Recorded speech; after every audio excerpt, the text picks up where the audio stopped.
Very strange. Trip to the box factory.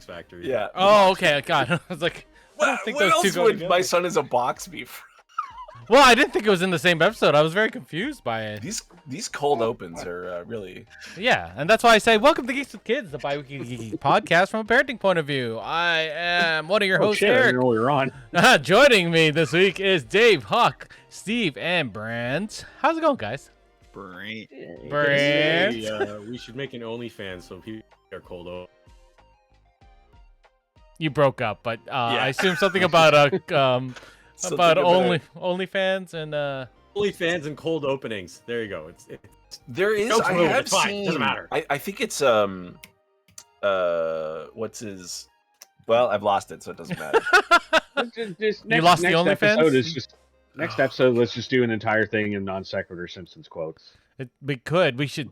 Maybe we'll do. Don't explain it. Don't explain it at the top. Just go live, and we're just doing that for an hour. Isn't it like 30? We're in the 33rd season of The Simpsons now. 33rd. Yeah, somewhere around that. Like that. Good lord. Well, man. they originally 1987 33rd. they appeared. Yeah. People who were enduring Simpsons who've had children. I mean, technically, The Simpsons premiered before I was born. God damn it! Yep. Just by about like 8 months or something like that. Doesn't matter. So. And with that, let's do what we do every episode, and that Just is suck the life out of all of you before we start this podcast. Oh, we got to get going Limited before we all power. die, since we're all old. Yeah. So I'm tired. yeah, old. We're old. I want to know what's good. What's good? How's What are you everybody's liking? knees? Painful. Brent, what are you liking? What's good, my friend? What's you got? Not too much, except for a little bit of a tidbit of information that came out about 2 days ago that has got me squealing like a little girl again, and that is the return of Curb Your Enthusiasm on October 24th. And I can't wait. New I Curb? love that show. What's Season 11 now. wow. Kind I of did not crazy know. that we're getting more seasons of Curb than we ever got of Seinfeld. It's because HBO did a smart thing with him, which is just basically like hand him a bunch of money and just tell Larry David, do your thing, man. When do you want to do another show? 5 years from now? Cool. Yeah, whenever. Whenever you decide you want to make something, we'll give you money and you do it. We're good. They should do that with Venture Bros. Yep. That's the genius about the show is that in the production side of it, it takes very little on that to actually get it made, and that it's all basically screenwriting for him, So when he has the scripts and that, like a team gets it together, and that they can film it pretty much anywhere. But that's the thing; they don't even write scripts. The show is like 95% improvised. Like, They just create outlines. They tell all the characters, "This is the outline for the episode. This is your character arc for it. Go." Can't take that kind of humor. I just get so anxious watching that stuff. Oh crap, he's so good. Can totally see it though. I'm happy for you, but I can't watch that show. I did love that MAGA bit they did a couple of seasons back. I didn't see that. Oh, he cut up. There's a guy on a motorcycle. Larry cuts him off in traffic and that, and the guy starts pursuing him, right? And Larry pulls over and that, and all of a sudden he reaches over and pulls something out from underneath the seat and that, and it's a MAGA hat. And as soon as he puts it on, the guy's like, "Oh, hey, sorry, sorry." Oh my god. It's the genius of that show that gets me. Like I will never understand how he could get away with doing the Palestinian chicken episode, where he had to hide the fact that he is a Jewish man, was frequenting a Palestinian chicken restaurant because he loved the chicken so much. That's hilarious. And he ends up like in a relationship with the woman who runs the restaurant and has to hide it from everyone for fear of like religious persecution. I think it's just as long as you do, like, it's kind of like South Park, where as long as you do it, just like without reservation and without hesitation, just like, yeah, that's the bit we're doing it. Like, it's funny, and that's what matters, right? They're not hurting anyone's feelings. They're just doing something. Well, South Park might be, but yeah, Curb is just, it's just such pure comedy. That does remind me that I should probably watch Seinfeld now that it's on Netflix. Because it wasn't really a thing. I was too young, I guess, when I started watching it, or when it was on TV. I didn't really get it. Yeah. But Sorry, I always tell people, like, if you want to feel old, Seinfeld ended 23 years ago. Oh God. I keep coming back. Scrubs started 20 years ago, and the PS2 came out the year before that. So my I started back drinking for hurts. these podcasts. Oh, let's go to Steve then. Steve, what's good? Oh, last time I was telling you about was bad, which is that I was sort of doing a bit of a strike against because of business practices. Not really sure what's going on with that. So did a deep dive into BattleTech because I was like, well, it's been around since the 80s. I remember playing it in my high school, and I never knew what it was about. And I was like, okay, I want to know everything I can. I'm about 20 hours of lore in now, and I'm not at the end yet. I feel like I need maybe another 10. Sort of funny. It's just space feudal. Obviously it's not as complicated as epic as other things. I wasn't expecting that, but yeah, it's basically drama of one planet except across a galaxy. But it basically feels like 5 countries, some Vikings. If Dune had walking tanks and hover tanks and VTOLs and like, I guess they already have like battle armor infantry kind of in Dune, but other than that, like if they had all that other stuff and computers, that's kind of what that's a lot like what BattleTech is. It's except funny. no spice. I'm gonna get to. Yeah, I'm gonna see how far I get, but anyway, it inspired me to look into like some video games. So I'm gonna try out some online and maybe wait till MechWarrior 5. Don't play MechWarrior online. Just skip that part. Just skip that part. No. I already have friends who play it, so they're gonna walk me through. I know it's not good. When I started, it was complicated. Now it's even more complicated. Yeah. No, I know it's rough. It's rough. But for that, I got OTAS for Squadrons. Okay. I might see if I can mess with that with MechWarrior Online, which is so you're gonna play MechWarrior with HOTAS before any of us play Squadrons together, eh? Which is, by the way, free on Twitch Prime right now. Oh, is it? Nice. Yeah, it's the everybody go get Squadrons. We can play. No. I'm gonna set up for Squadrons first because you can't use a full online. Okay. Oh, that's just weird. the stick side. But anyway, so which HOTAS did you get? I got a Thrustmaster 18. Wait, it's the one with like little orange highlights. Cool. What's your like faction for MechWarrior? Because I was a House Kurita boy growing up. So I actually backed the Kickstarter for the BattleTech game way back when. Okay. As part of that, you could pick like because I went to a higher level, so I picked House Kurita because I'm like, cool. Yeah, samurai. Yeah. I'm listening to the lore. They're dicks, man.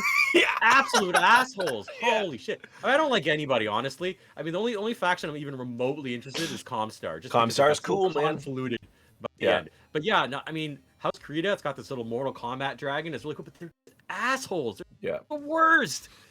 Oh. Yeah. I might have to like check out that Liao group just because they're space communists, and that just kind of amuses me. I mean, when it comes down to it, the clan, like, there's certain clans that are really cool because they're not pure evil like the other clans, because the clans are basically the Mongol horde, except they're also superhuman people. Yeah, genetically. So they have a whole. There's a lot of eugenics in MechWarrior. There's a lot. There's a lot. So bright. So yeah. Anyway, that's my or whatever. Struggling. Fair enough. Yes. Oh, the one I have is the X52, Steve, if you're wondering. Okay, cool. Yeah. Sci-Tech or Logitech X50. It was It was before Logitech bought them, so it was still Sci-Tech. I don't know what the deal is with that. Is it's the exact same product, or is it just the? I think it's the same product. I should check it out. X52 looks so cool though. I mean, because it's got like that part that goes like over your hands, so like you totally feel like a starfighter. I'm like, and it glows blue, so you're just like, fuck yeah. Oh really? Well, there's an LCD screen on it, right? That you okay. Press shit and I know this HOTAS thing is like a whole new like deep dive. Like I was doing the few weeks, you guys know, and now I'm into the boss, and yeah, I've just wasted so much. Couple months. Set up your lights. So Steve, not Steve. So Hawk, what are you liking on right now, my friend? It's getting a lot of love already in that, but I'll give it a little bit more on that. I just finished off Destiny Midnight Mass. 2. That's the only reason I'm here right now. I didn't know anybody else had watched Midnight Mass. No, Hawk has been talking about this for a while. Oh no, was that your like for this week? Pick something else. Oh. Pick something else, Hawk. No. Let's gush about Midnight Mass. Go for it. Please. All right. New limited series Netflix from horror impresario. Like this guy's really kind of building a name for himself. Mike Flanagan. 7-episode series, and that is really good. It is like probably the most binge-worthy thing on there besides Squid Game. I don't really want to say too much about it, but the location's perfect, and that takes place on a very isolated fishing island, and that heavily Catholic, and that it deals a lot with guilt. It deals a lot with that sounds death Catholic. and people. Yes. Yeah. It's there's a lot of, and this is a word I think people don't know is a real word. The religiosity of the show can be hard to swallow. I struggled with it. My mom's watching it. She had a tough time with it, and she's like Protestant. Like some of my friends who are like Christian, they didn't have any problems with it, but like people I know don't want to watch it because it's like slapping you in the face with how Catholic this show, like not like Daredevil Catholic, like really like there's sermons and stuff like that. And for me, because I have like zero faith, it's very difficult for me to, because I sat through that my whole childhood. I'll watch it. I can use a good laugh. It is. I mean, everything Hawk said, it's so good. It's so good. The cast looks incredible, man. Like I'm looking it up right now. Kristen Lehman and Rahul Kohli. Yeah. Kohli. It's just Kohli. Sorry, I can't read. Annabeth Gish. Hamish Linklater. God, he's so good. He's Henry so Thomas. good.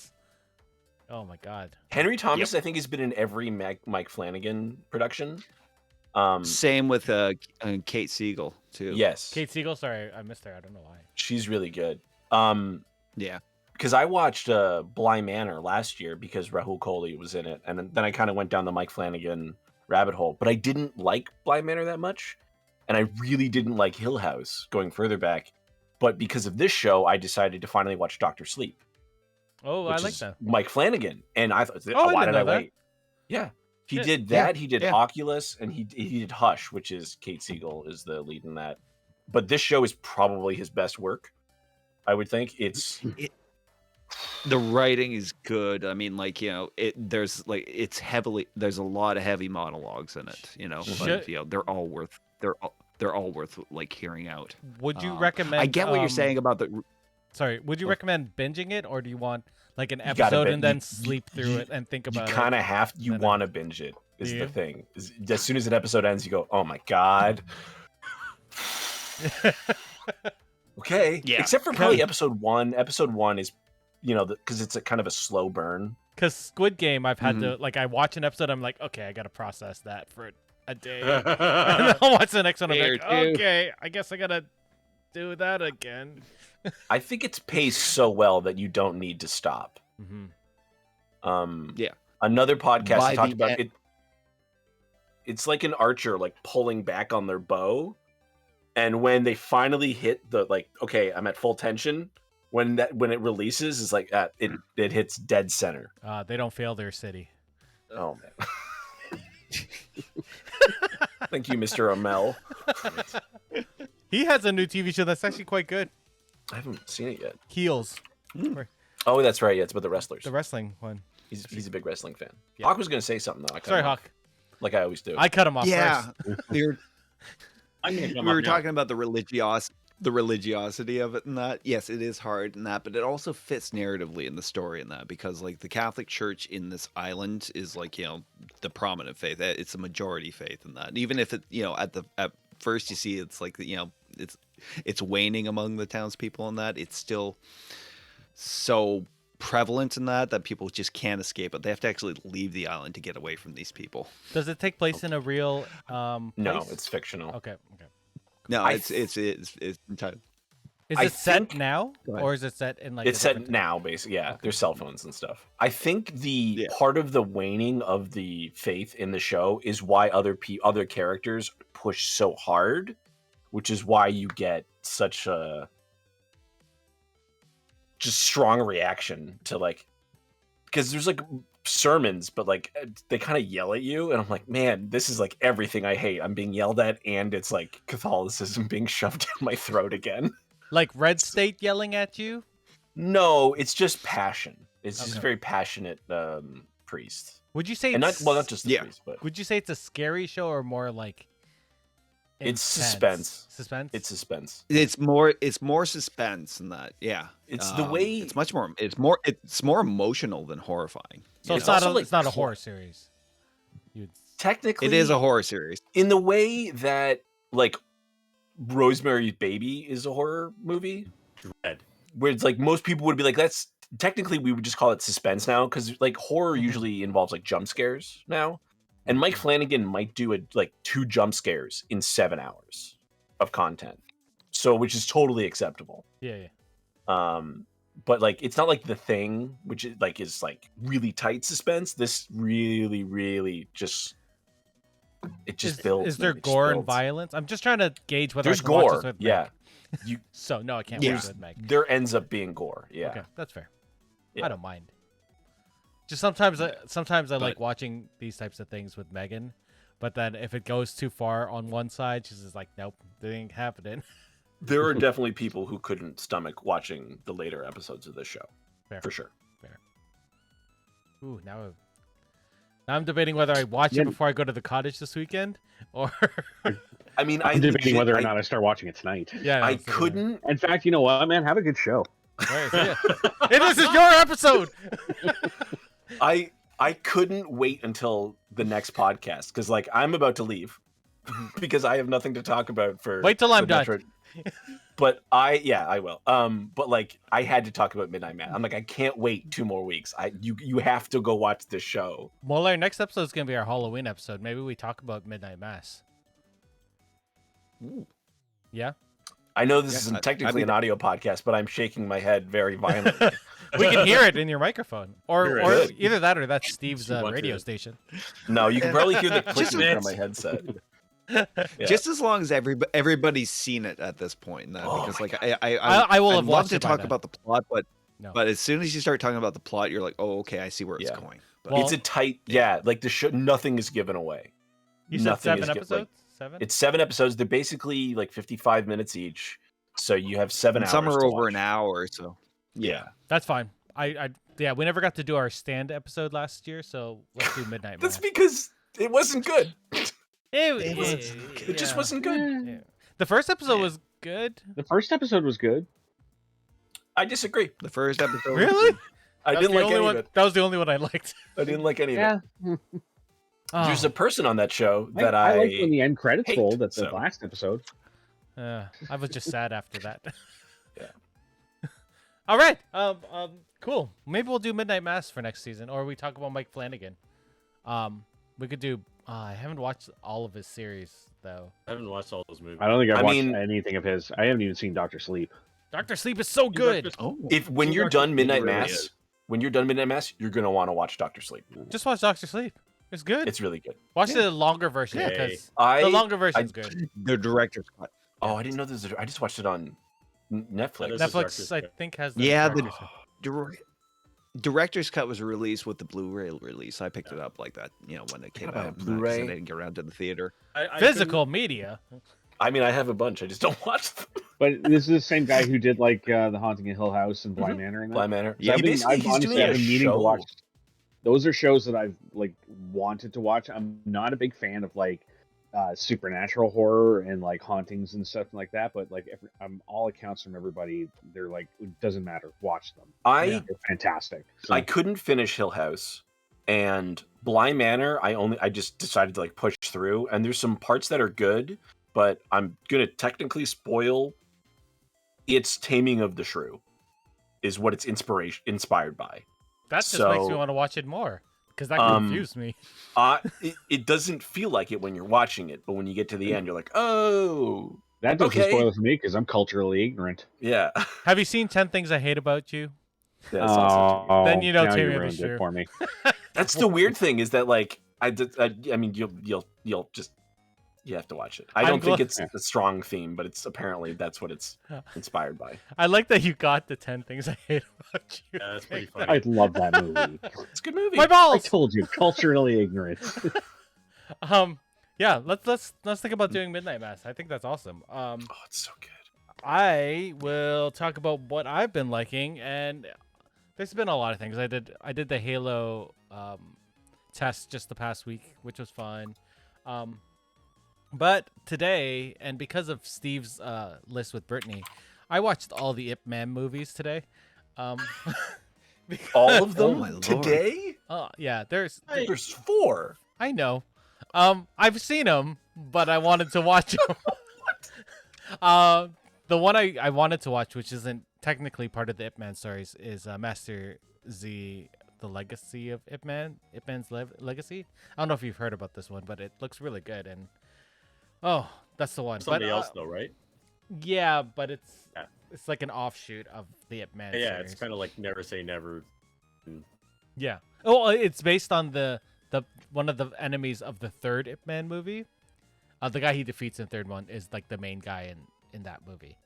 So it's from his perspective, which is neat. But yeah, if you haven't seen Ip Man, they're all on Netflix, and I totally forgot until Steve and Brittany started talking about their martial arts list, and I was just like, "Fuck yeah, Donnie, yeah, watch it all.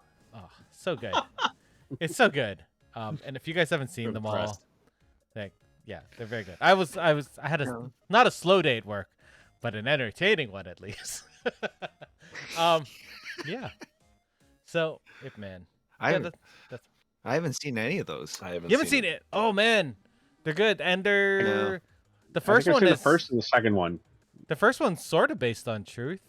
The second one not as much, and the third one nope, and then fourth as soon as they go past the first one, they start cherry picking different things about his life, and they're like, okay, let's make a movie about it. Which one had Tyson in it? Fairly historically accurate, 3. sort of, Okay. covering of that period and his early life. But yeah, once they realized how popular the series was, they just started making up stuff. And then he fought a shark. So yeah, that's how. Do. The fourth Yeah. one, when he goes to San think- Francisco, I'm like, I don't think this happened at all. But Odd. but his I don't student think was this Bruce Lee. fictional story is true. But Bruce Lee, the guy they got to play Bruce Lee, is spot on. Like, he looks and acts just like him, and I'm So, like, for those who don't know, Ip Man was Bruce Lee's teacher. Yeah. his Sifu. Yeah. Oh, I forgot to say There is Midnight a- Mass is also a true story. So, you know. Other than those things that I've been Is really, there any fighting sharks in it? There are fishermen. So I don't want to spoil anything, but there are fishermen. Other than that, I also got some Lego. I showed you this already. The Shang-Chi on the dragon. Oh, okay. I Yeah. got Is that a as real well. set? Wait, that's a real set you can get? That's dope. This is like $5. You can buy this That's- at. I'm not going to buy it, but that's awesome. It's a good one. And then they have these little blind bags where you like randomly get things. And I got Captain America. Oh, nice. As Sam Falcon. Wilson. Probably one of my favorite ones, which is T'Challa as Star-Lord. Oh, My brother ordered that mixed bag. And then the best one You out gotta of them all. The best one. Oh. Loki and Frog Thor. Oh, you mean Throg? Throg, yeah. Yep, my bad. Yeah. My ex bought me a blind bag. Well, back when she was my girlfriend, she bought me a blind bag, and she goes, "The woman who comes in every day, she says this is Batman in it. I know you like Batman." I went, "Oh, thanks." And I opened it, and it's like Bat Kid. It's not Bat. It wasn't because she's like, "Joe, you can feel the ears." And I opened it, and it's like basically like Batman's like it's like Batmite basically. Oh, I'm like, Batmite! it's Batmite not, it's is not awesome. Batmite. It's Oh, not okay. Batmite, but it's like if like Syndrome before he became Syndrome in The Incredibles, but Batman. So I'm like, great, thanks. You gave me like child like, Child Man. yeah. Oh. Yep. Oh. Blind Like, bags are. I know you wanted the Punisher. Here's Defendor with Woody Harrelson. So I got them for the kids at the wedding, and then I was like, I'm gonna buy me and Megan one, and then and like my friends' kids, one of them got Gamora dressed up as Thanos, which is gonna be in the last episode of What If, Yes. and then the other one got what's her name? Thanos? No, the girl from WandaVision. Oh God, what's her name? Photon. Monica Rambeau? Photon, and she's like, Okay. and he's like, oh, the girl. I was like, it was so funny. Anyway, that was it for what's good. Dave, thank you Pretty for coming good. on, talking to us about Midnight Mass. I'm glad my hat could help. Your Castlevania hat. Where are you going right now? Do you want to? I'm going to go stream some Dead by Daylight with my friend Witch. What's your Twitch? Twitch.tv/ArcRevenant, ARC Revenant. Revenant. Revenant. Yeah. Go check. We'll raid look you it up. afterwards with our 2 people, or which is going to be you and me. I will take anything I can get. Are you playing it on Steam? Is that where you're playing it on? I'm playing it on my PC. Yeah, Steam. I will be playing as Bill, actually, from Left 4 Dead. Fair I was enough. going to pick up Ash from Evil Dead, but I didn't want to spend more money. That's fair. I think that's the only one that I did pick up for that game. I Yeah. probably will eventually, if I keep playing it. I got a few of the DLCs, but I think Ash is the only character DLC I got other than the Halloween series. Interesting. Well, check him out. He also streams randomly throughout the week. So I don't have a job, so I got to do 8 something hours with my you- time. when I'm you up. got to stream during the 4 day. a.m., Get 5 all those a.m. random other people. No, Or I early in the morning. every 4 a.m. I was streaming Borderlands 3 on Saturday, whatever, and that was then I had the most viewers in like months. Oh my God. Where were the people from? Did they talk? Well, there was Steve, my brother Steve, and 2 random people who didn't talk in chat. So Nice. I think my try. friend TC Vintage, my friend Matt. Yeah, So. I try to chat whenever I'm on someone's stream. Like it's good for your. I can always tell when you're on mine because you're very chatty, but everyone else I can't because nobody else talks. Yeah, I try and bring out conversation in wherever I watch. Sorry I missed you guys when you joined my like one and only stream in months. It was I was streaming it for friends who actually bought me the game, so I was like really focused on like trying to like play the game. And It looked really good. We'll talk about it in like 5 minutes. Yeah, very soon. All right. Thanks, Dave. We'll see you soon. Thanks Dave. for having me. Bye. Have a good Bye, podcast. Dave. Thanks. Bye. Oh, now we can talk about Dave. No, Yeah. screw that But guy. Oh, name is before we go on. Dave, anyway. Sorry, Hockey, you were saying? Before we go on, speaking of Ipmon and that, did you guys ever get to see The Grandmaster by Wong Kar-wai? Grandmaster. Nope. I don't think so. Oh, That's it's the story. It's the real story of Ipmon. Like his life, Oh. very extraordinary. Is it a very documentary, extraordinary life. or- No, it's Ipmon is played by Tony Leung in the film. Ooh, Dramatic yeah. and- Wait. This is the one where he learned martial arts for the first time. He had never been a martial Yeah. artist before this, and he learned at age 47, and apparently well enough that it looks really good in the film. Still hope Well, for when me. you have Really the 10 good film. rings, I mean, it's easy. That's fair. I was watching a behind the scenes thing for Shang-Chi, and they did like dots for the rings around. I was Nice. like, oh, I was wondering how they would track it. I wasn't sure if they'd have. Keep it consistent. Yeah, because it looks solid. Yeah. Yeah, I Yeah. can't wait till the making of stuff comes out next month when that shows up on Disney Plus, or is that November? That is next month. November. Oh, I know. fuck. We're into October already. Yeah, we're in My October. Dune is like actually Uh. going to be in theaters in a couple weeks, guys. Yeah. It's starting. I think They have- Bond is this week, isn't Bond it? actually came out. Bond is this week. Bond is Halloween Friday. now is in the next week. future. Oh my god. Any news you guys want to That talk movie that got about? delayed 4 times. Any news? Nothing. I know there's a bunch of people pissed off at Seinfeld on Netflix because it's in the wrong aspect ratio. It's Really? Out it's out in widescreen same instead thing, of instead of 4:3. It's Yeah. hilarious. It's the same thing that happened with The Simpsons and that when it first premiered on Disney Plus and that, right? Some of the formatting cuts off part of the joke. So Yep, that makes sense. Oh my god, that's so stupid. So stupid. I don't think anything else I have in the news. We're gonna have a bunch of movies to talk about soon, which I'm looking forward to. I didn't realize how many movies I wanted to see in theaters, and don't want to go to the movie theaters, but I I want to see know. these movies. I'm probably gonna try really hard to go see Dune. Because I will 100% see Dune. The Bond movie, Have I'm to see Dune. very tempted. We'll see if I make it, because I'm just very, I don't know, I've been sleeping in real late recently, so we'll see if I can get my ass. You sleep? Since when? During the day, because that's fair. Did you end up trying the melatonin? I don't want to overdo it, so I have 2 months, and that's it, man. You got to stop at 2 months. Oh no, I'm just trying to find the right dosage, and I haven't found the right dosage yet. Fair, so fair. I don't want to like take too much, right? So I'm just.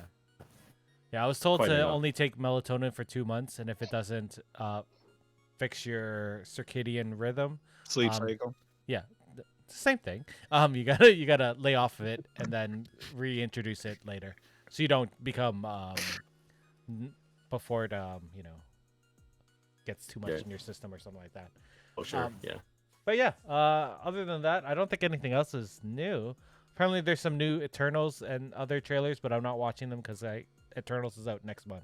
So don't watch trailers, guys. It's just bad news. Just saying. I watched the trailer for Shang-Chi afterwards because you know obviously I wasn't gonna watch it before, and I'm like, they gave away that scene. I'm just like, oh wait, man, what scene? Like, what scene? Okay, I guess we can talk about it. When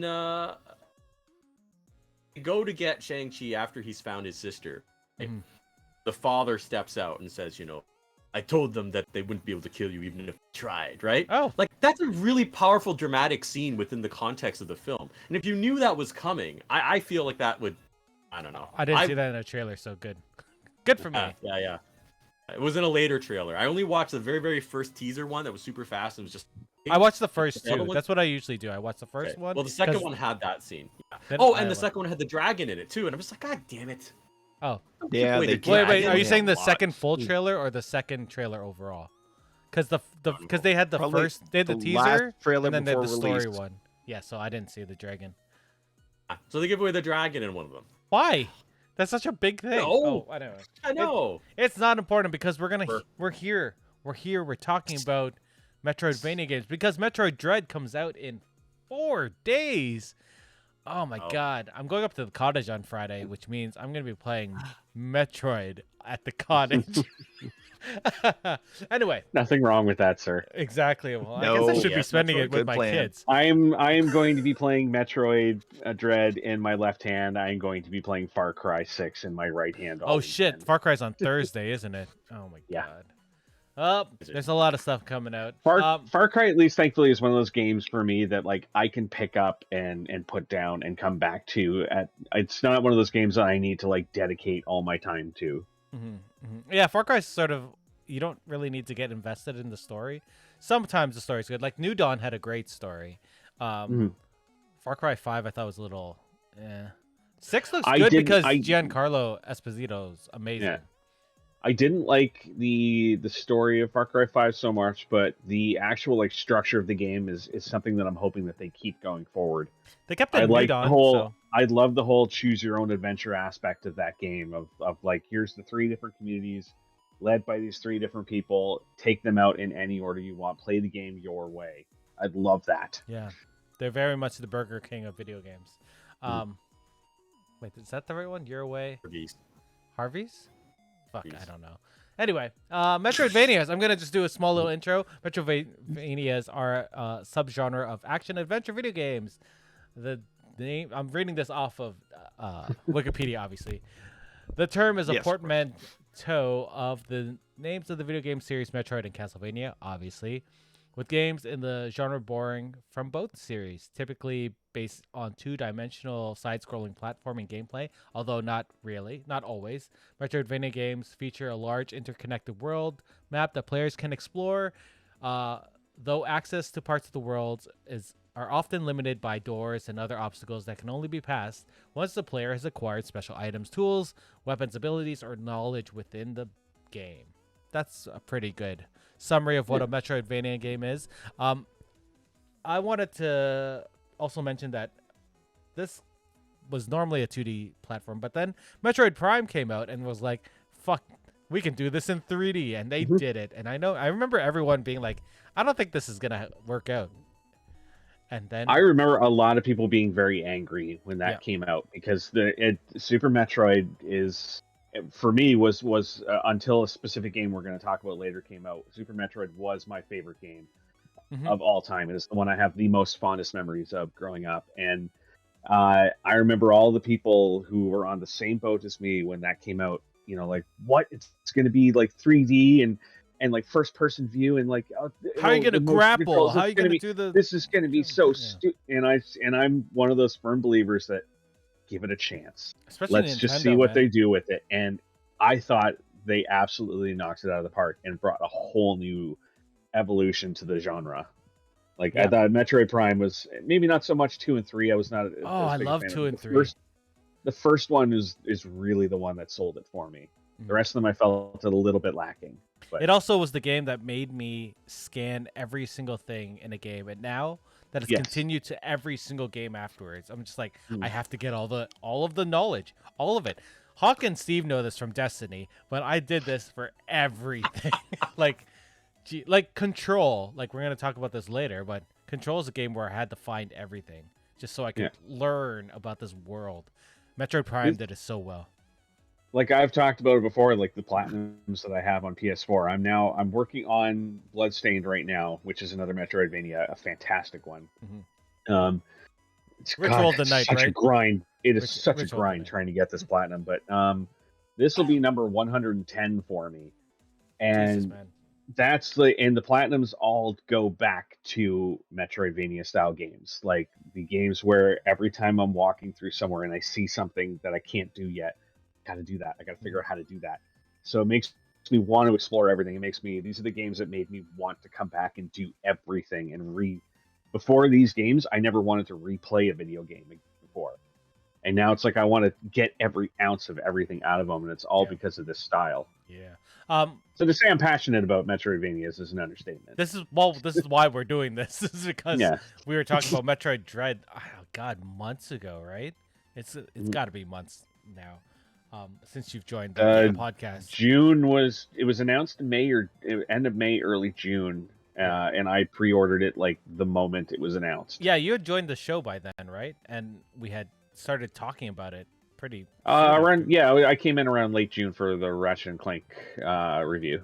Yeah, that was a good game too. Also, very much Metroidvania-esque, because for collectibles at least.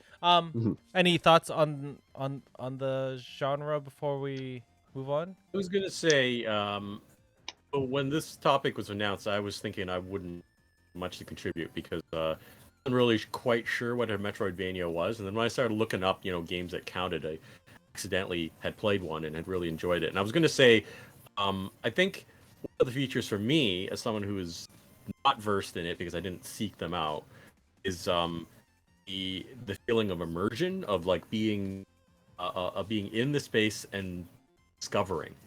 Yeah, that I think is sort of another very important, because for us to sort of to say, oh yeah, no, you have to like discover new ways and earn new abilities in order to chart the parts that you've already gone back to, is I think that's almost too simplistic. I think it's just that feeling like, oh yeah, wait, I can do this. I can do a different thing, and it's this whole sort of like, really, like you said, like what Eric said, looking for things, keeping track of all of them, so that you really become hyper aware of your environment and just fascinated by the discoveries that you make along the way. But I don't think you have to be totally hyper aware, because when you find one of these spots, it's usually like you're not right at the beginning of an area. You're already like part of your way through, and you're just like, oh shit, this is an area I want to explore, but I can't.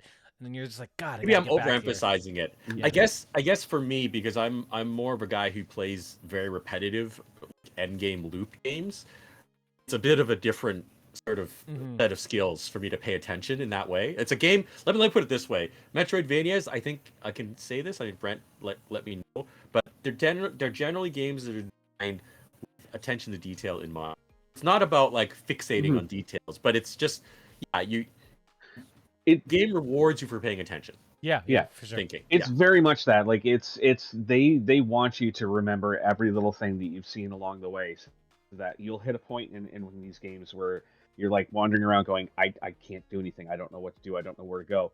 And then all of a sudden you'll just have this little click in your mind, like, wait a minute, there was a door back there that like can only open with this weapon I just got. Let me go back. And it's that fun discovery of getting in there, opening it up, and like you're thinking the game has nothing left to offer because I can't find anything. You open this door, whole new game.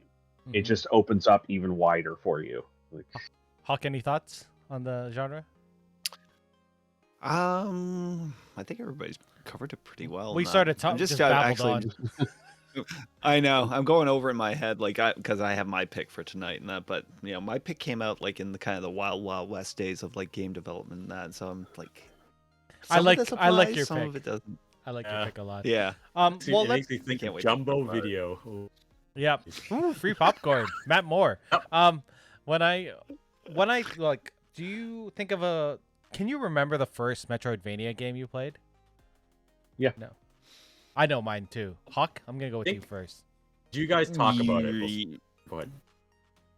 Yeah, so I guess my first Metroidvania game would be like back in 1986, and that it was Kid Icarus for the original Nintendo Entertainment then we don't need to System. get into more because that's your pick. Brent, what was yours? Do you remember? This one's a little. I want to say like Super Metroid. That's the first real fondest one that I have. But I 94. think and this one, but there is one even before that, and although it's technically classified under a different genre. I think because they altered the franchise for this version, that this one would count. But I would say Zelda 2: Adventures of Link is probably the first real Metroidvania game I played, because they really they took the aspect of the dungeon games and getting these items and that and turned it into like an open world map side scroller.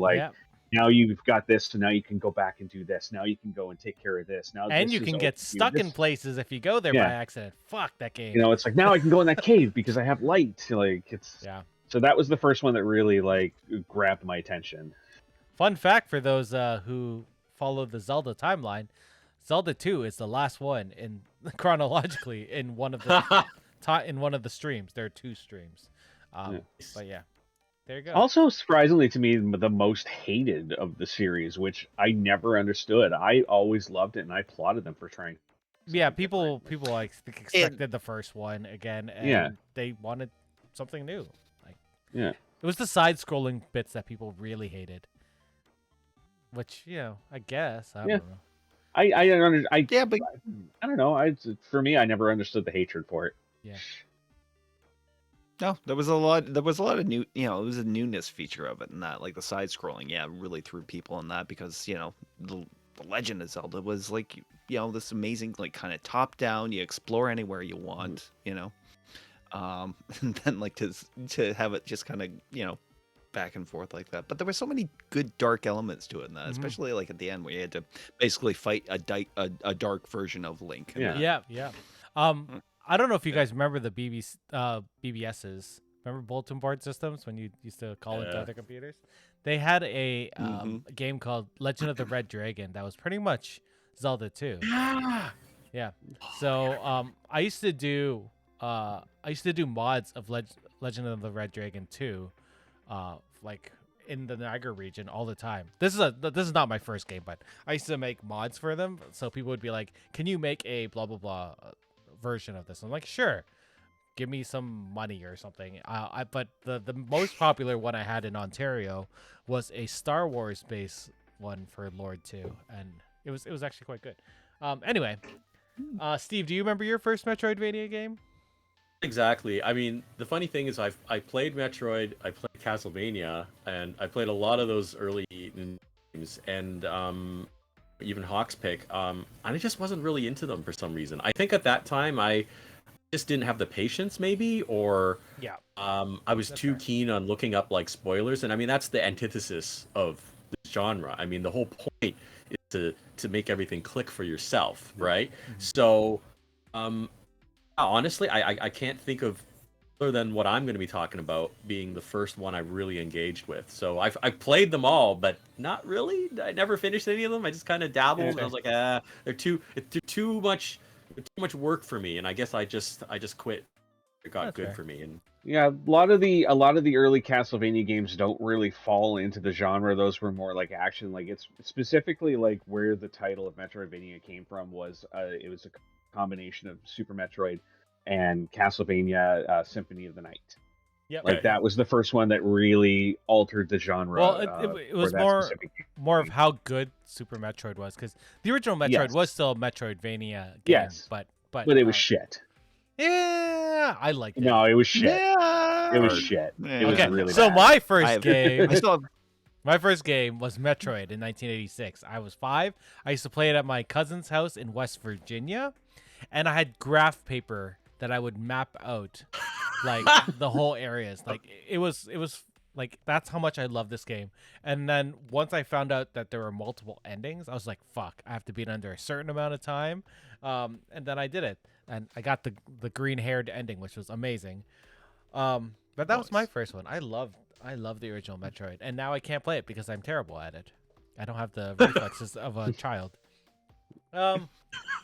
I think if I had played the original Metroid before I played Super Metroid, my feelings would be different about it. There'd be more nostalgia.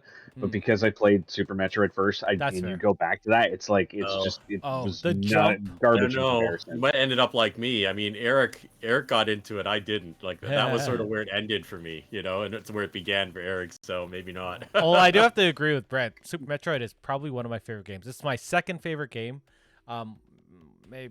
Second my favorite game behind Link to the Past. Like those two games are my favorite games of all time. And I've added Last of Us in there in recent years. Because that game.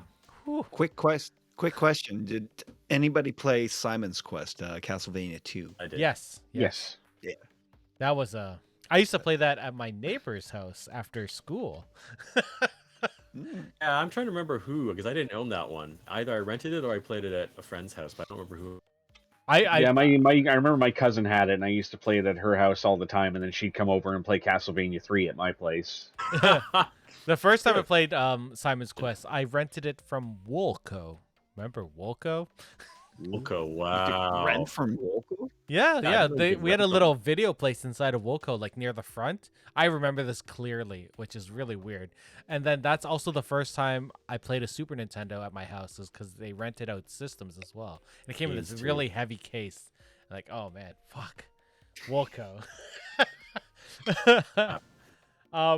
So let's go into our picks. Oh no, do we want to talk about Hollow Knight first? Because I feel, or do you want to talk about Hollow Knight last? Because I feel like everyone has seen I think we it can or played probably. I think we can talk about that first, because I mean that's the quintessential Metroidvania game out there, and I think for the most part, like at least the three of us, as Steven, I'm assuming you haven't played it. So I'm assuming the three of us who have played it probably all would have liked to have picked that tonight, and it's just the reason why we didn't. Yeah. So I assumed somebody was going to. So. yeah, like it's hands down for me. It's 100% that it has become over the past few years my all-time favorite game. yeah, that's fair. I cannot say enough good things about it. Like just from the art style of the game, the flow of the discoveries in it, and like the combat, and not just the game itself, but like the love that Team Cherry put into that game, and the love that they have for fans. Like I've never seen a game where they just splooge out to their fans so much. Yeah. Like, it's here, have a free DLC. You know what? Have another one. Have another one. Have another one. There are 4, right? And 4 free ones. Yeah, there's four DLCs, all free, and the game, even the base game itself, came out. It was like dirt cheap to begin with. This game came out in 2017, and I'm pretty sure it was the first game I streamed on Twitch. I know because Hawk and Steve here were watching me, and I remember saying as I was playing this game, it's frustrating to die so much, but whenever I did, I knew it was my fault. That's fair. It was fair. It wasn't. He just got I wild. remember calling it like a Demon Souls side scroller, and in fact, actually, ironically, I think that probably is true. I actually find that funny. I find that funny though, Eric, that was the first game you streamed, considering like I just started streaming this past, like just within the past few months, and Hollow Knight was the first game that I streamed in completion. So it's cute, right? I mean, the visual, it's so distinct and it looks good to play and to watch, you know. It's so beautiful. The music is incredible. It flows so well, like Brent was saying, and all the powers that you get. And they gave it away for free on PlayStation. Like, fuck, that's crazy. With all the DLCs and everything, like the complete full version, that was insane. Complete with Owen Wilson mushrooms. Wow. Wow. Great. That's where I wish you had a video clip of that to throw in here. Yeah, I wish. Sorry. Hawk, sorry. We cut you off for our love of Hollow Knight. I'll shut up. I share that love and that, it's people, when like with this new, with all the iterations of video game consoles that come out, and you want more and more of an, kind of an immersive experience in your games, and that it was just the most refreshing like 2D game I played in ages, and that, and it's just because of all the love that went into it, and that great little character design, great art style, great music. We haven't really talked about the music either. So good.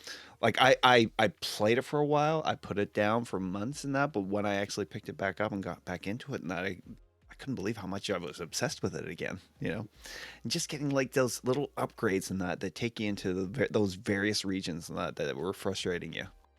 I got that slingshot ability that vaults you over the chasms and that now. Nice. And it's Heart. just opened up. Yeah, it's just opened up so much more. That is, and I will say too, the Hollow Knight is like I talk again about the platinums, and that is 100% my proudest platinum that I've ever got, because I will never get it. God damn, was it hard, and it took such a long time of practice to get that. Yeah, I don't like. I wish that the game had come out before all the DLCs, so that they didn't have to add the freaking God Home DLC into the trophy list. That's fair. Because that last Pantheon was just absolutely ridiculous, and I think I probably spent 6 or 7 months training just to clear it. Like, my God, man, my God, I like. The director, the composer is Christopher Larkin. There's a couple composers that are named Christopher Larkin, but this is the American one, and he's also doing the music for Silk Song, which is the sequel that's hopefully coming out really soon next year. I hesitate to say there is a rumor out there. Somebody had found some information in leaked code that had come out recently, and apparently they dug around inside this code and they found a release date of February 1st, 2022 for Silk Song. Makes sense. And when they went back into the code later on to find it, it had been replaced with NA. So there's a theory that they found the release date and Team Cherry really quickly went uh-oh and erased it. I look forward to it. It could be a placeholder. It could be real. Who knows? I'm sure it's a placeholder, but I'm gonna fingers crossed hope it's the real date, because I mean it was 2019 is when they like did the launch trailer for the game, and like we haven't really heard anything since. Yeah, they I remember them posting like a press release or something earlier this year saying that they wanted to release it this year, but with the pandemic and they didn't want to crunch their people. Like Team Cherry, thank you for being one of the companies that don't crunch. They did a magazine article back in December last year, and they were talking about how they wanted the game to come out, but they said that because of the pandemic they didn't want to rush things. Yeah. And then as they're working on it, all of a sudden somebody on their team comes over and goes, "Hey, I got a really good idea for another area if we just did this." And they went, "Okay, go for it."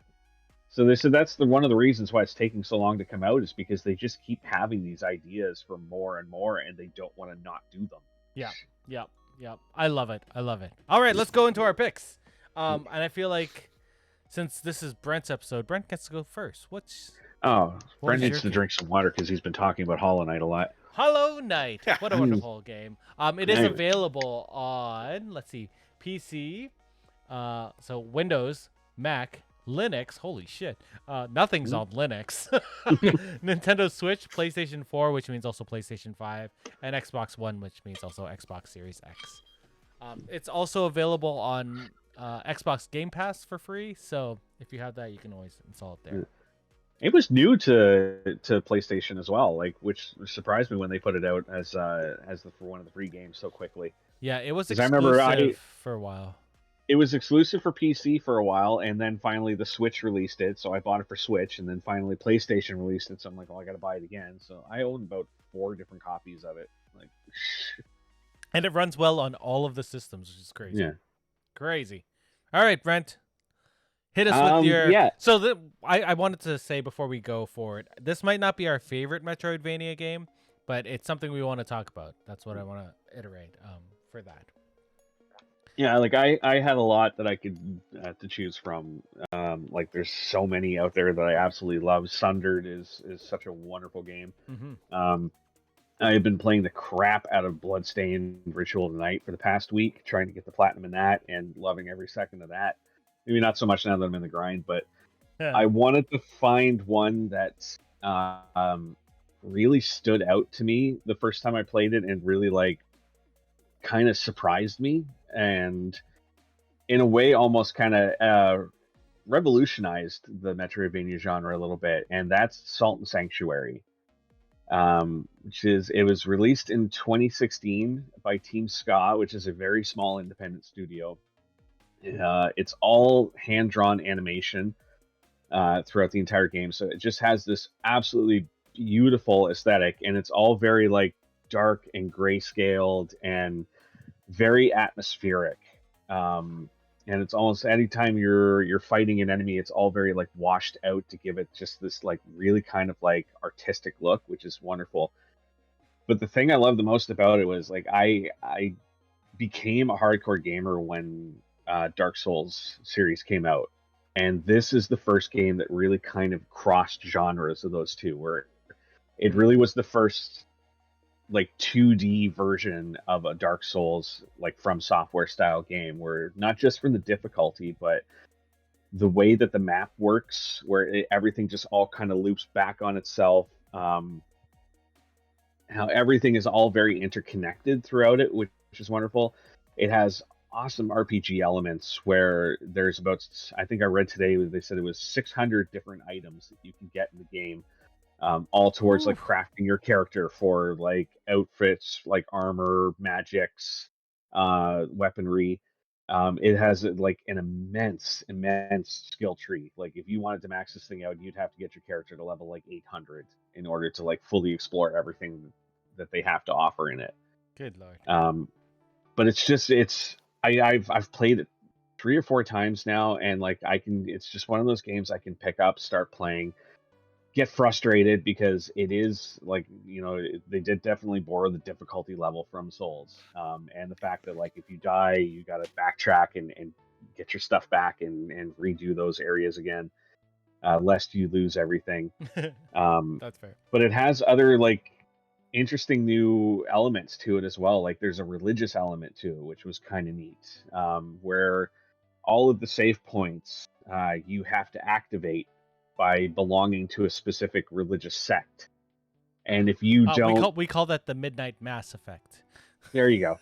And if you join a different group and go into another save spot, then any NPCs that you met when you were part of the original group will no longer work for you. They will no longer help you out. They are basically like, hey, you don't belong to this religion anymore. You don't believe in what we believe in, so you're on your own. So you have to go out and make new allies now. That's amazing. And it was such a great little element to it. But it still carries the Metroidvania sense of it, which is like you're still exploring areas and you're going to hit spots where it's like, okay, I can't get through. How do I do this? And eventually you're going to beat a boss and you're going to get an ability and you're like, wait, I can go back and do this now and enter this new area. And it's very open too, where there's multiple different pathways that you can take. You're not confined to just constantly doing one linear pathway the whole time. I know that some Metroidvania games are very long, and then there are other ones that are like you can beat in a couple hours. Is this somewhere in between, or is it one of the longer ones? I would say if you're a competent player and like can handle the difficulty, you're looking at probably about an 8 to 12 hour game. Okay, so standard Metroidvania game-esque. I'm hoping Metroid Dread isn't a shorter Metroid game. Anyway, that sounds awesome. I've never played this game, and it just based on what I'm looking at, looks like I can play this on the Vita, which I don't have many games for anymore, so I should get it.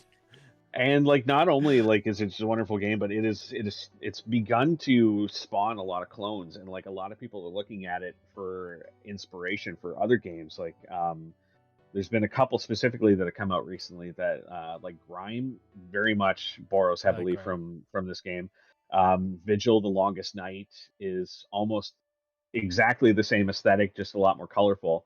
And the one I think that borrows the most heaviest from it, and in my opinion, one of the best games that has come out in the past couple years was Ender Lilies, which Yeah, I've been raving to you about, yeah, Eric, yeah, and yeah. The about visual playing style that. It looks is very similar. So yeah. it's very similar. It plays very similar. Like the structure is very similar, but it has like its own.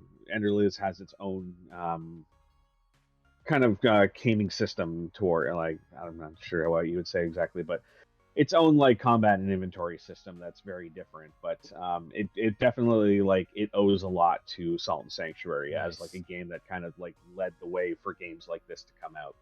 Does anyone have any questions about Salt and Sanctuary for Brent here? I didn't even hear about this game until Brent brought it up in the discussion, and now I really want to check it Yeah, out. I didn't have time to watch any of the videos on it and that, but I Mm. did see some of the artwork. Is there an Onion Knight in this? There is somewhat of an Onion Knight, yes. There are a few different NPCs that you're going to run across that have their own quest lines, and that was one of the I platinumed this game too, and that was one of the hardest parts of it is that the dialogue that you have with them. If you're not very specific with them, and if you don't say the right thing at the right time, then you've blown your chance, and it's start the game all over again. And so Oh. it got to by the third or fourth playthrough, I'm like, I'm just gonna look up a guide online. Sorry, Steve. I cut you off. Was there something you No, I was just gonna say you had me at Onion Night.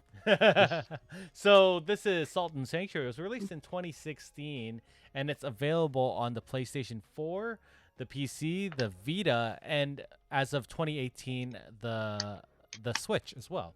IGN said that it is great. They gave it an 8.6, and they said Salt and Sanctuary is a 2D Dark Souls like that doesn't disappoint.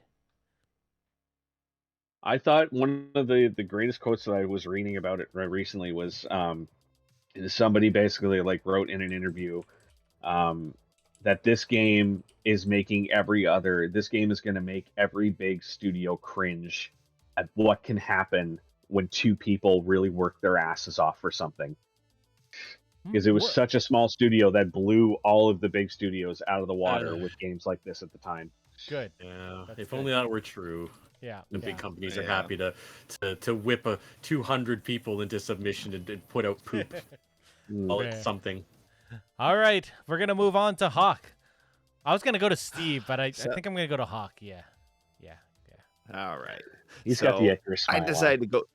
Yeah, I went way back into this one. Yeah, like I said, this game came out in kind of the wild west days of the NES system and that, and before there was like kind of a Metroidvania and that. Before there was a Metroid, this game kind of came out around the same time Metroid did. Yeah. But it's Kid Icarus for the Nintendo Entertainment System. This game, I was obsessed with this game when I was a kid, and that.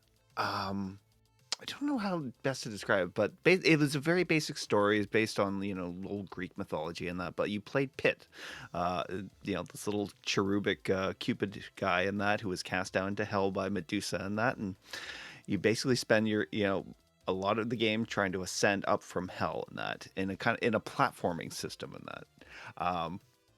Now, it diverges from that traditional Castlevania, Metroidvania system and that, like, because in your ascent, if you fall, you lose a life. You can't kind of go back on your first bit.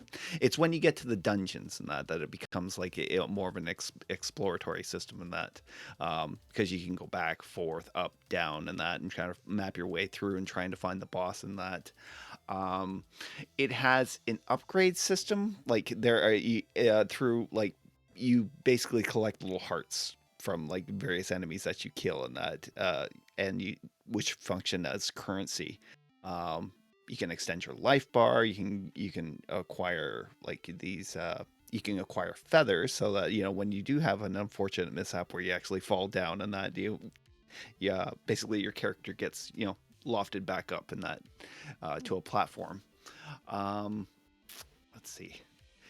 It was just such an odd game in that, especially in the dungeon exploration and that. There were these ones, they called them Eggplant Wizards. Yeah. I just remember You the guys cartoon. From Captain N. Yep. Yeah. So basically, like, you encountered these eggplant wizards and that, who are just basically these guys tossing out eggplants constantly and that. But if you get hit by one of these, the top half of your body transforms into a giant eggplant, takes away all your defensive capabilities and that. So you basically can run and jump and that, and you have to backtrack and find your way back to like a nursing station. It's horrible. To transform. I know. I don't remember any of this. Oh. Icarus If was only, really if only the hard. people back then knew what the eggplant symbolized today. It's the penis wizard. I barely remembered any of this, and like I played the hell out of this when I was a kid. And that I was looking. There's a guy, Jeremy Parrish, for VideoWorks, and that does a great 19-minute retrospective video on it on YouTube. So if you are interested, check it out. So basically, the quest of the game is to acquire 3 sacred weapons and that to fight the end boss, who is Medusa. And, so as you work your way up to basically the last part, you've acquired the 3 sacred weapons and that, and the game transforms in that to the side-scrolling flying shooter in that, where your wings are now working in that. Your arrows are they hit harder in that. You have a shield which can reflect the Medusa thing? Objects. Yeah. Objects thrown at you in that. And it was one of the ones that first featured multiple endings. There's apparently like at least 3 different endings you can acquire from this game based on like, I think it has to do with like your heart score at the end, how many hearts you actually collected. That's incredible. I played the hell out of this. They've never really done a very satisfying sequel in that. Back, I think like a few years ago, they did that Uprising. Let's see. I can't even remember the name of. Oh, there are sequel 5 in that. endings for this game. 5. Oh, 5. man. That's right. In an NES game. That blows my brain. It was crazy because like there was the technology at the time like was so limited, but apparently it took advantage of this like super new chipset that they had developed for the cartridge system.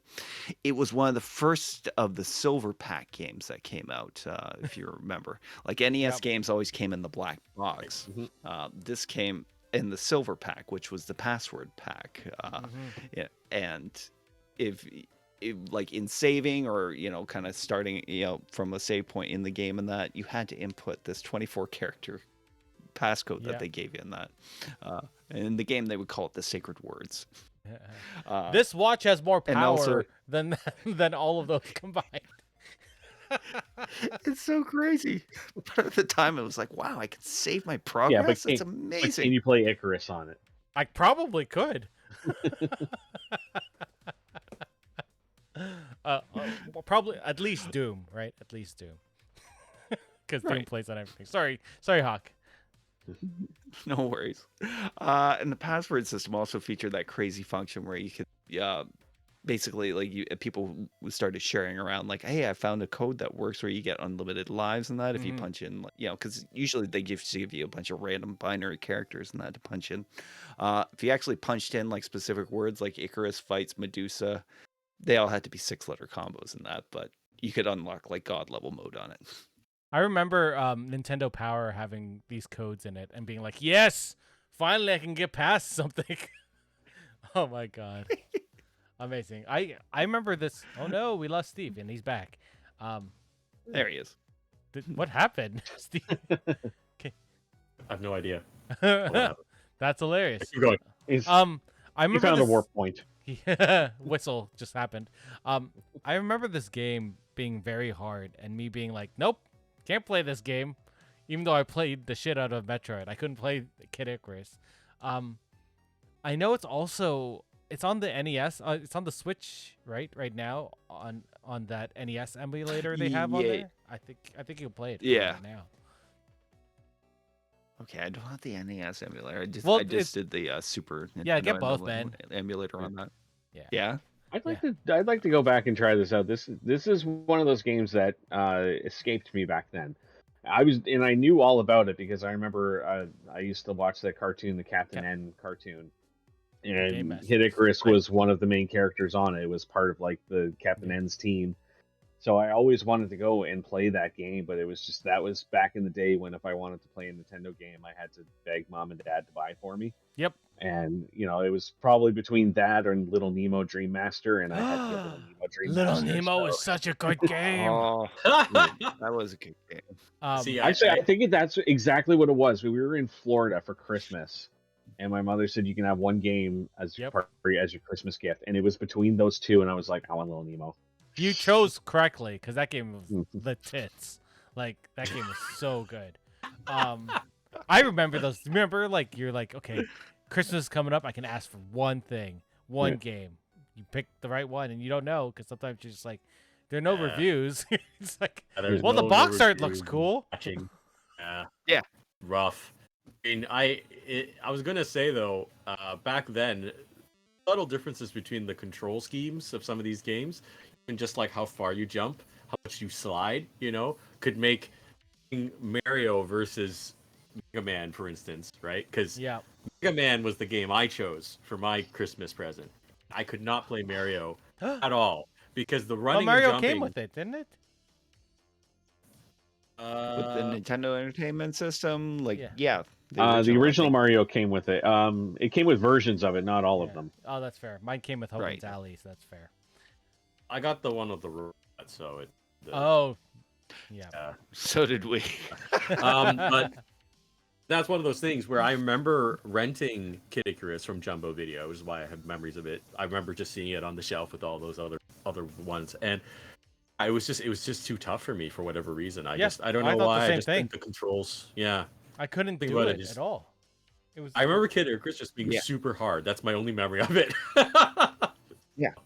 No, I mean, like this wasn't a passive rental game that you could kind of pick up and enjoy for a weekend, and that like it's something I think you really had to own it at the time, and that because there was a lot of dynamics to it, a lot of mechanics, and just like kind of upgrading your character. Like some of it was so really inventive in that, like in the dungeon, that you acquire a hammer at some point as a weapon in that, but the most useful thing was. There was occasionally these little NPCs around the dungeons and that you'd use that Medusa had turned to stone and use the hammer to free them, and they basically become like these little bots and that help you in defeating boss levels. Cool. That's crazy. Like, that's really that's a lot of innovation in one game. And this game came out in 1986 in Japan, and then in North America in July 1987. Like, that's crazy. Yeah. Well, also, these are the times when you'd get one game, so you had to be good at that game first, right? Because that's all you're playing. I remember getting Metal Gear 2, not even Metal Gear 1. This is Snake's Revenge, and being like, well, I guess I'm playing this for a year and a half or two, or something like that. Oh my god, that game. That was Bionic Commando for me. Oh god, that game. So I got that, and I had to get good, and I just couldn't. That game frustrated the hell out of me. It's funny because I got Bionic Commando in Hong Kong with half cartridges. It was like one of those, right? And so I got Bionic Commando before other games, and again, the control scheme worked for me, and then it canceled out other games. Like other games I couldn't play because I could play Bionic Commando. That's very the funny part about the Hong Kong version is it had Hitler and all the swastikas still in the game, so they took that out in the American version. Did they? Oh, crazy. Yeah. You're fighting actually Hitler in that game. All right. Fair enough. All right, let's They move Mike on. Tyson that game. Any final thoughts on Kid Icarus before we move on? Like, I know there was a sequel on the Game Boy, and then later on the 3DS, and he's also one of the most popular characters in Smash Brothers. He's my character that I use all the time. That's awesome. Yeah. It's weird because like even though like it didn't get like a whole kind of great franchise out of it and that or any really good sequels and that it's an enduring character in the Nintendo legacy. Yeah.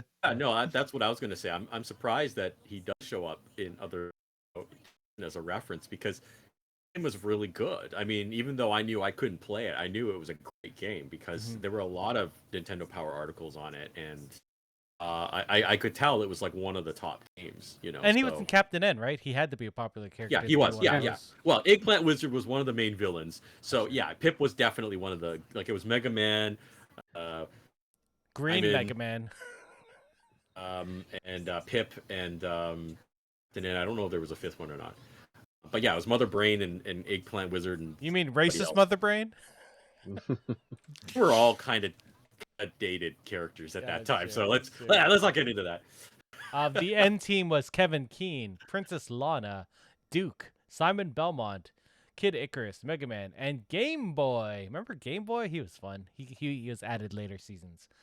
The main villains were Mother Brain, King Hippo, Eggplant Wizard, and Dr. Wily. Right. I just looked it up on Wikipedia. All right, Steve. Let's go to you, because mine's going to be the one that Brent shits on. So, we're going to you now. Okay. So, in the dark days when Anthem broke my back and I stopped gaming for a year because I was probably also depressed, so I'm not going to blame Anthem for that. But anyway, I blabbed a lot about this game already, Control. But when I discovered that Control actually counts as a Metroidvania, I thought, okay, we'll talk about it from that perspective, because that's sort of the thing that really got me into it, and I guess it makes me interested in maybe playing more Metroidvanias. I'm wondering what my threshold for patience is. I think that's sort of the issue. I think with Control, it was sort of like games will never make me happy again, And I just went into it blind, and it was sort of the perfect way to approach the game, because you know nothing as the main character as you step into the world. Everything that you determine about it, including your powers, are things learned through the experience of the game. And so it just somehow it just clicked for me, and I didn't mind. I didn't mind the exploration. I didn't mind not looking stuff up. I didn't mind because I guess as I discovered things, the pacing of it was just right. Like something about the flow, which I think is quintessential for good Metroidvanias, is it'll run you up against walls, but it'll give you things to think about and ways to sort of like come back at things, and eventually it clicks, right? And I just went through I loved it, and I mean what Eric said too is very important. Like, I just really put a lot of work into the whole script of the world. It didn't actually need to know any of that stuff. There's all these redacted documents everywhere, and like there's just all this stuff. It was really fascinating, and you really like piece together like what you're involved in.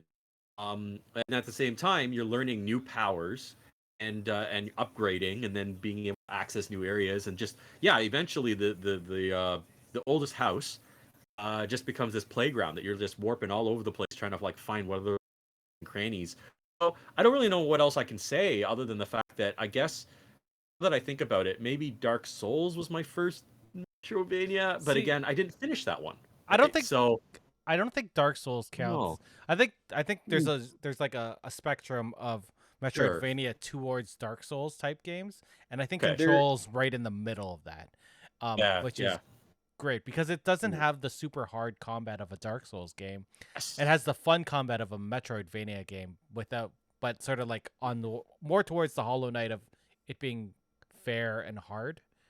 I would say I would even say Control here. I would say it's brutal than Hollow Knight. I think Hollow Knight is like what was that cartoon scroller game? With the Cuphead. Yeah. I mean that's the most brutal bullet storm. And I always thought Hollow Knight was kind of verging on that. No, it's not. Because I think Cuphead there's like pixel perfect. Sure, you have to jump at this precise time or else you're fucked. Whereas Hollow Knight, you can dash back and it's more for it's all reflex. Okay. Right? Yeah. Okay. But I think Control is still like a whole level easier in my opinion, even though it gets crazy in some parts. But by the end, you're so overpowered. You just like that's the problem is that the power. Just like in Metroid, though, right? When you think about the Metroid Prime games, that's what reminds me of Control. Okay. Like, it's a lot of exploration. The combat's fun, but it's about exploring. It's about opening these areas and finding out about these areas. And that's the most important part. Like finding out about the old house was the best part of that game. And then when you realize that that's connected to other games in the series, you're just like, holy shit. Like that was the most profound thing. Like I was like, I knew Eric liked this other game. And I was like, oh, Oh man, I guess I wasn't sure if Eric was like looking for everything or found that because it was in a very specific kind of corner, right? Like this was one of those things where you have to be like looking for secrets, right? I was. Across that reference. And I was so happy that Eric actually discovered it because like, oh yes, because I found it. And I messaged Steve right away. I was like, oh my god. Yeah. And I was like, yes, he found it because I didn't want to ruin it. Like I didn't want to say anything, right? Yeah. But yeah, no, it was so cool and it made sense too, right? Like it totally fits, right? So yeah, I mean, for me, Control just like hit all the boxes of game. It does make me interested in other Metroidvanias that have that level of discovery and sort of logic puzzles. And I don't know. I guess the difference with Control was that as you enter in as a blank slate, which is basically every Metroidvania, but because that's written into the story, I was able to sort of maybe not concern myself, with distracted by that and just play. And so, I just need to approach other Metroidvanias. So I just feel that Metroidvanias in general seem like very tough. Control was like a kind of, I feel. So I don't know I put it out to you guys then. What would you guys recommend another Metroidvania? We will get to that at the end. Okay. We'll do our recommendations because I have a number there. Thoughts on Control? Because I love this game. It is one of my favorite games. I want to say that I almost like.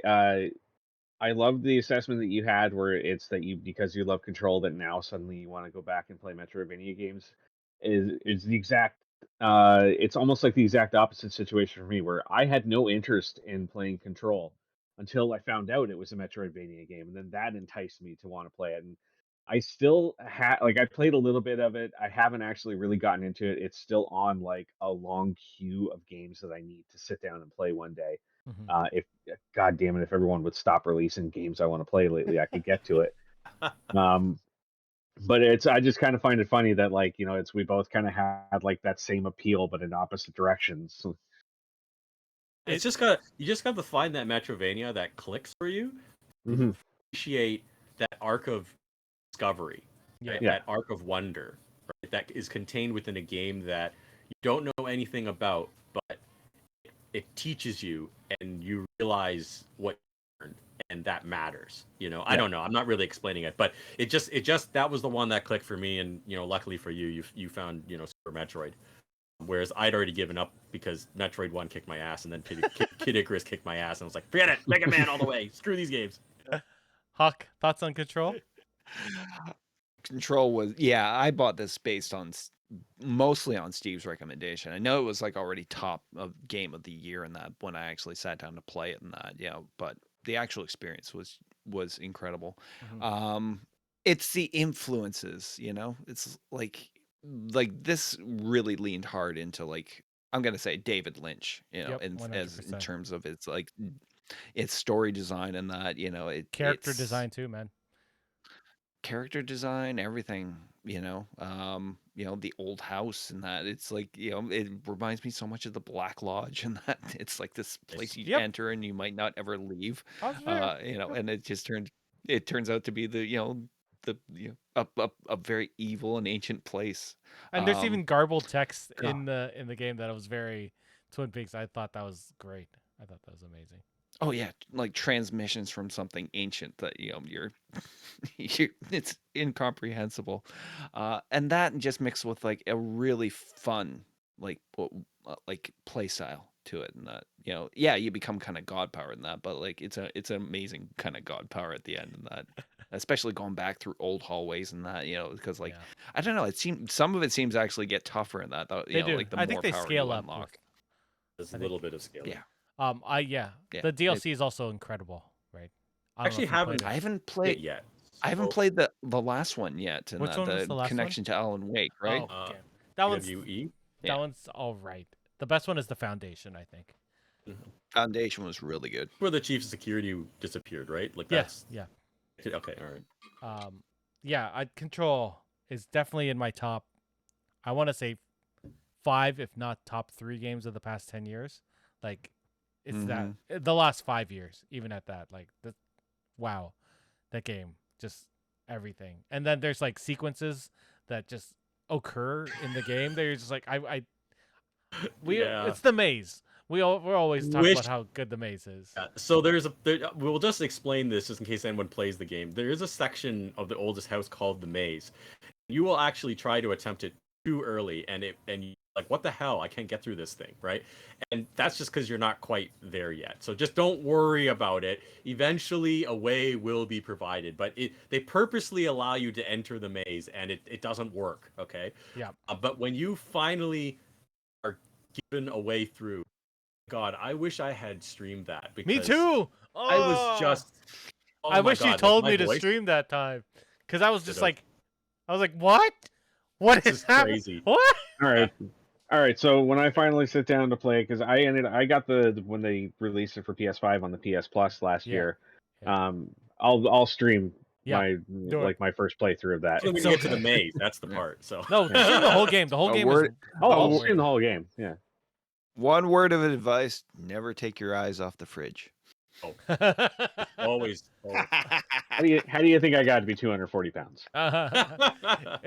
It's funny because when Steve was talking about Control, I was thinking about other games that I wanted to put on here, like maybe Jedi Fallen Order. I was like, no, that's more of a Dark Souls game than it is, because it really is about the exploration, right? About the areas and all stuff. And Jedi Fallen Order was all about the Star Wars storyline. It wasn't about going around. Doesn't it have like the revisiting areas? It does, but it's more. I don't think it's more towards Dark Souls. I see, like for me, Dark Souls. I've heard a lot of people compare it and say that it's a Metroidvania because you have to like go back and forth to areas. But if you have ever played it, then you know that there's no linear fashion to that game. It's just go wherever you want to go. Yeah. Any area you go to has nothing to do with items you pick up, gear you pick up. It has everything to do with your skill base in the game. Also, like when you do, the only you thing have that to open stops you from going here shortcuts, is the only thing that stops you from going this way is not some door you can't get through. What stops you is that enemy that is going to absolutely kick your ass because you still suck at the game. Yeah. That's all that stops you in that. Yeah. And that to me is like the main criteria why when people say it's Metroidvania, no, it's not. No. Action RPG, 100%. So I'm gonna pick a game that I actually just started playing not too long ago, but it's a game that was very unique and I actually very much enjoy it because one of my favorite genres of any type of game is pinball, because it's all about you and gravity and skill, which is what a doctor has said on Ted Lasso. But this game is called Yoku's Island Express, which was free on Epic Games not too long ago. But it's a pinball Metroidvania game that was released in 2018 for Nintendo Switch, on PC, PlayStation 4, and Xbox One.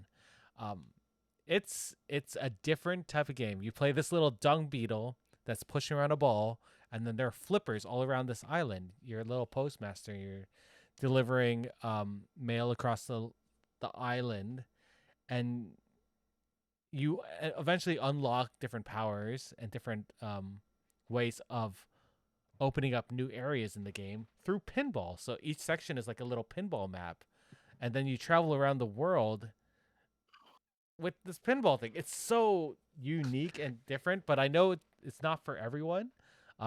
Brent was saying he played it. I'm not going to speak for you, but you said you played it for like 40 minutes or something. So then my issue with the game is if you're a fan of Metroidvanias, this game is quite popular. Like it appears on almost every top 10 list you're gonna find on YouTube. Everyone raves about it, specifically because of how like it is a unique take, and I will give you that it is a very unique take.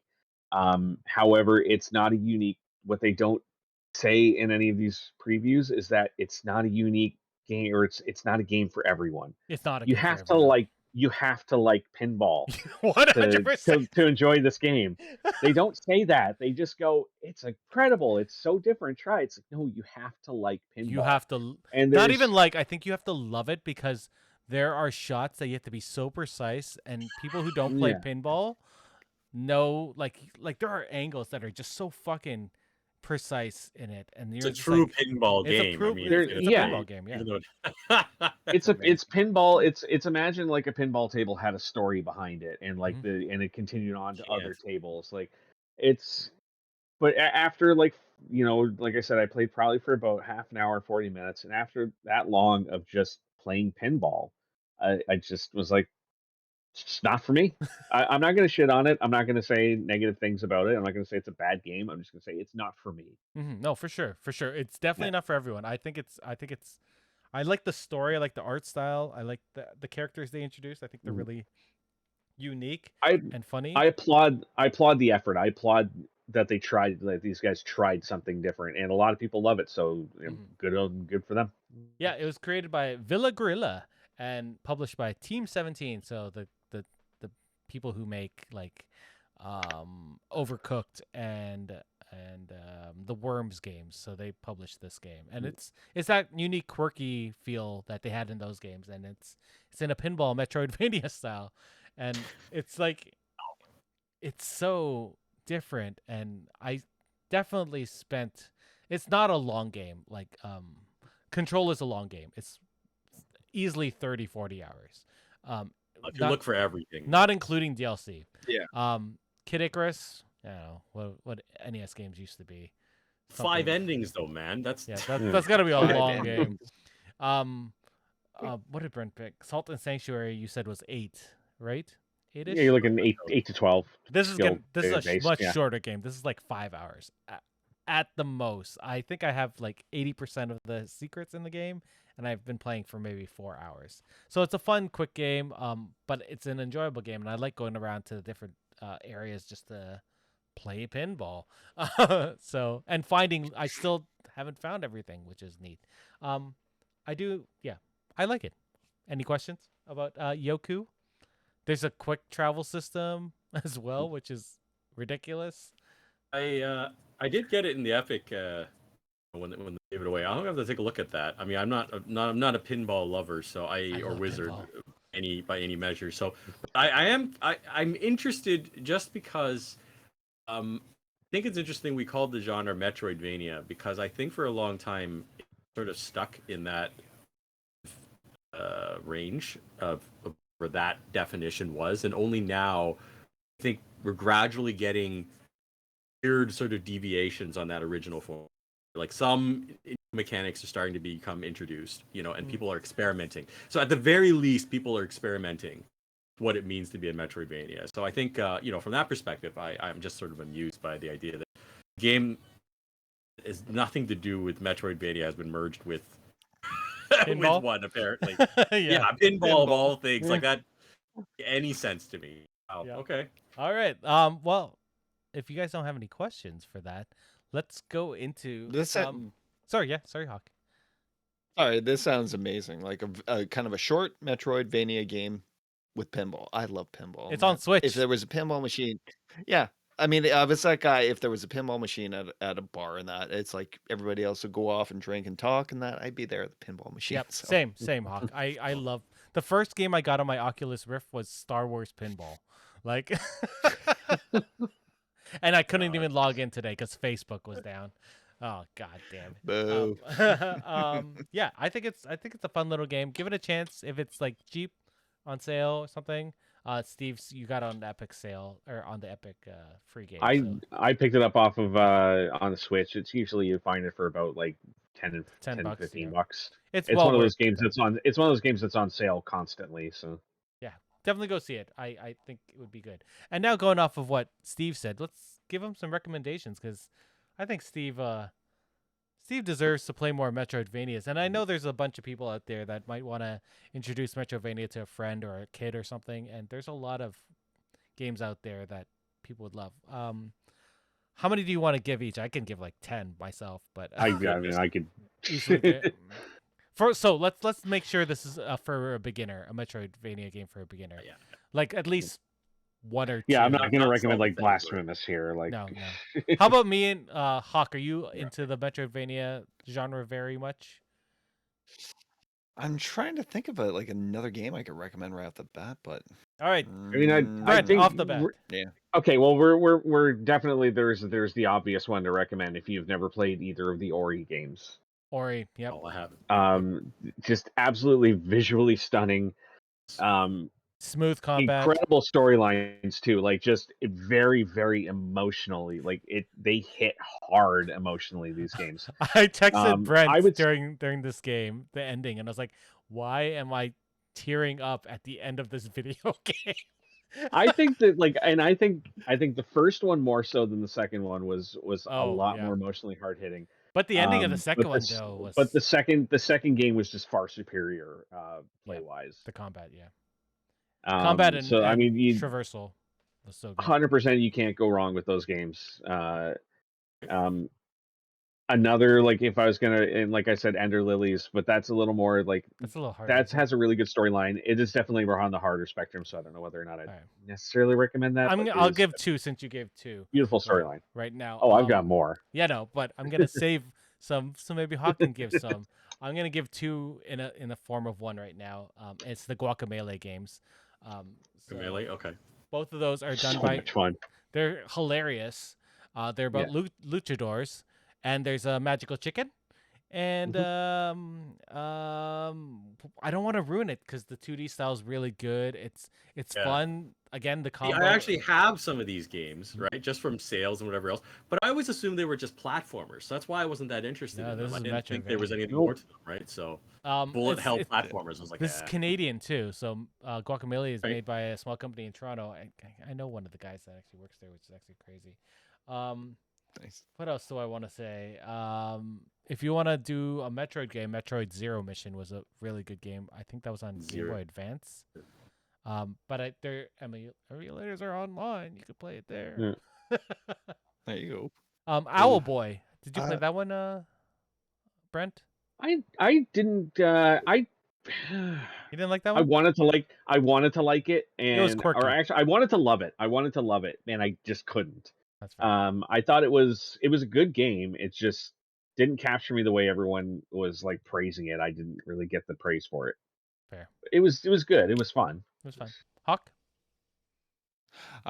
Just looking at a list here in that, apparently number 1 on a lot of people's lists is Dead Cells. Something I not haven't a played. Metroidvania. That's a roguelite. Really? Yeah, it's not a Metroidvania. Yeah. That's similar to really Hades, where it's like you die, you start over, repeat.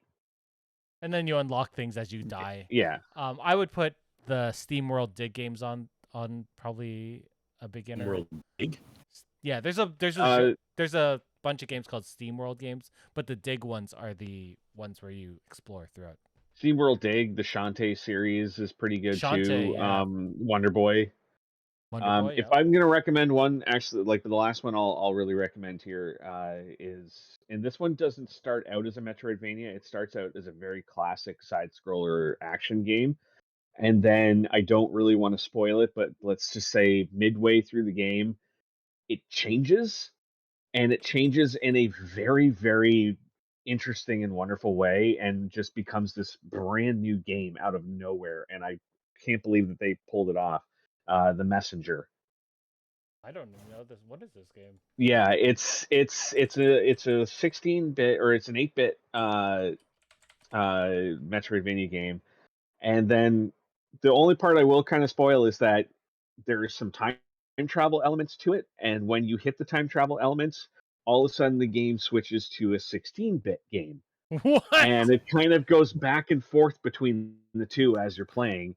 And then even just beyond that, the game just starts out as this very linear, and then it hits a certain point in the game, and everything just goes to hell, and it just becomes something completely different and wonderful.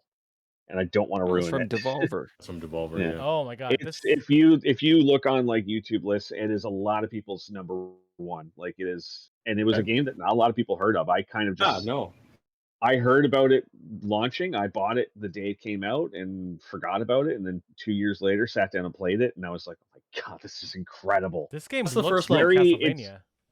It's very, I would equate it more to Ninja Gaiden. Oh, yeah. It's very, very much the same style as like the original Ninja Gaiden games.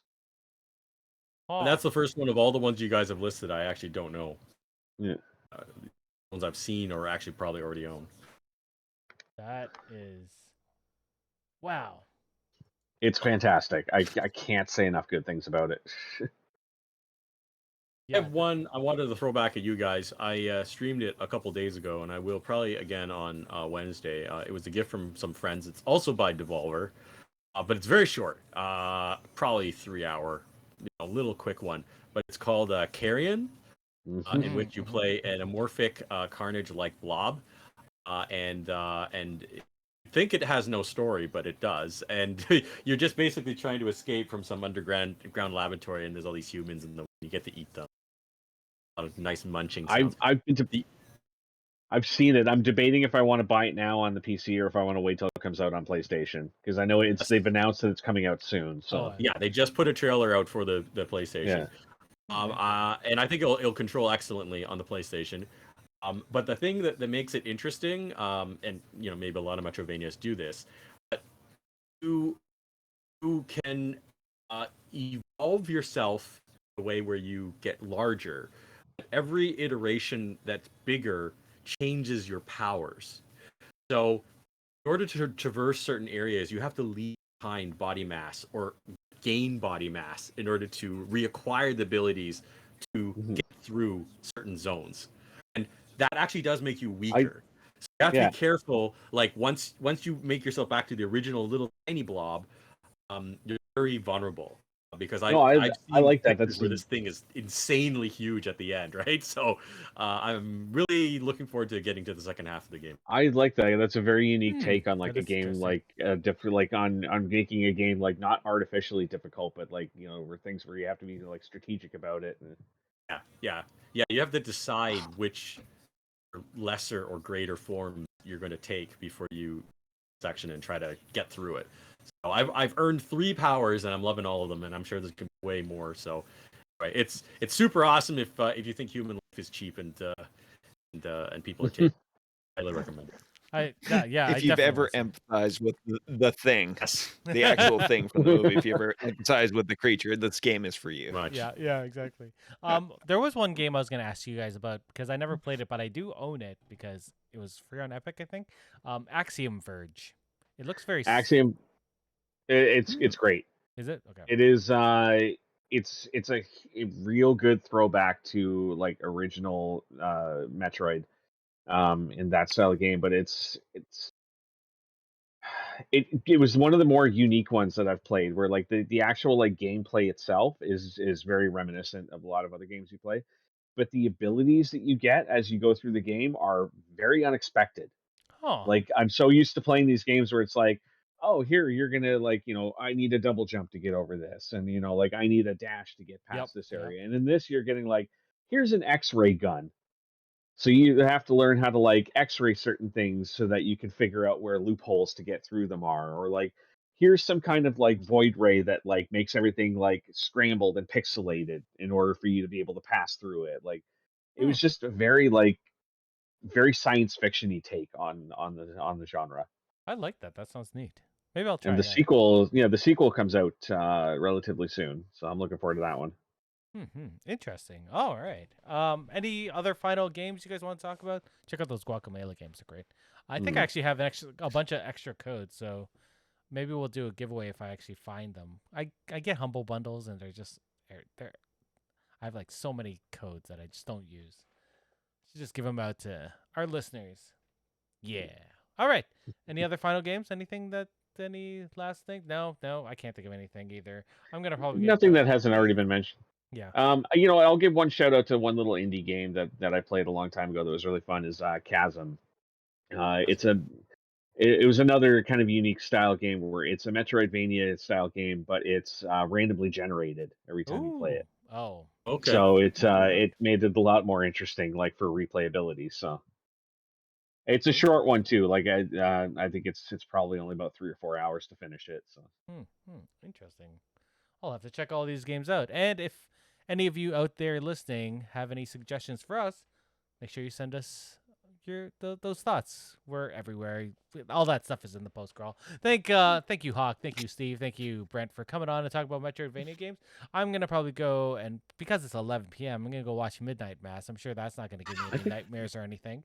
I think I'm gonna do the same. Fine. Do it. I love and hate horror, scary things, but I'll still watch it and scare myself because I'm in a basement often. You know what? I'm gonna finish Squid Game before I start that. Yeah, that's 2 episodes left. I gotta finish that. Do it. That's fair. All right, guys. Finish the game. Finish it. Thank you guys for coming on. Thank you out there on the internet for listening to us. We are Geeks with Kids, and we shall see you soon. Goodbye. Bye. Bye. Well, that's it for us this week on Geeks with Kids. If you want to get a hold of us, you can send us an email at podcast@geekswithkids.ca. And don't forget to like us on Facebook at facebook.com/geekswithkids. Follow us on Twitter at geekswithkidscn. Check out our pics on Instagram at geekswithkids. And you can find all of this good stuff on our website at www.geekswithkids.ca. So if you like what you hear, why don't you hit that subscribe button and leave us a comment. This podcast can be found on iTunes, Spotify, Google Play, Stitcher, YouTube, and your favorite podcasting app. Thanks again for listening, and we'll see you next time.